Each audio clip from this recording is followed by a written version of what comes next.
Tonight, we're working to learn more details after a man was shot and killed outside of a Home Depot in Apopka. Police say it stemmed from a road rage encounter, but still a lot of unknowns about what exactly happened. West 2's Adriana Doria has the latest on the investigation.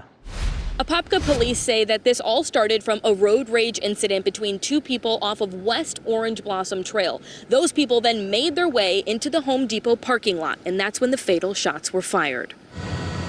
One of the drivers, who police identified as Michael Joshua Chalk, was shot.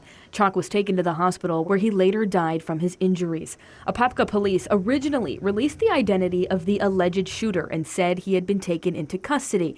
But as of Wednesday morning, investigators told us no one had been arrested.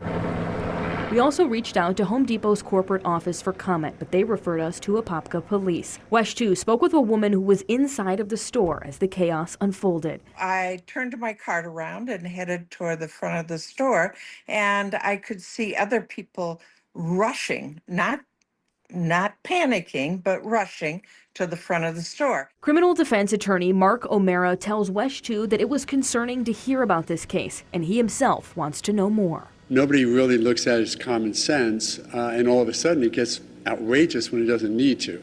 I don't know what happened in this case yet. They're being very quiet about it, but I am troubled by the fact that whatever happened on the street then continued into a parking lot, maybe even into the store at some point, and that's troubling.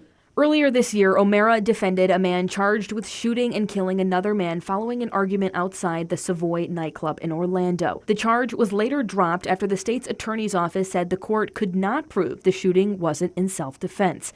The question of whether or not Tuesday's shooting outside of Home Depot was self-defense is still unknown. It's just sad that, whatever the reason, we know the only good reason for shooting at or killing somebody is if you're in reasonable fear of imminent great bodily injury, right? That's traditional self-defense. And unless the person who was doing the shooting was and can show that he or she were in true great bodily injury fear, it may not be a justified shooting.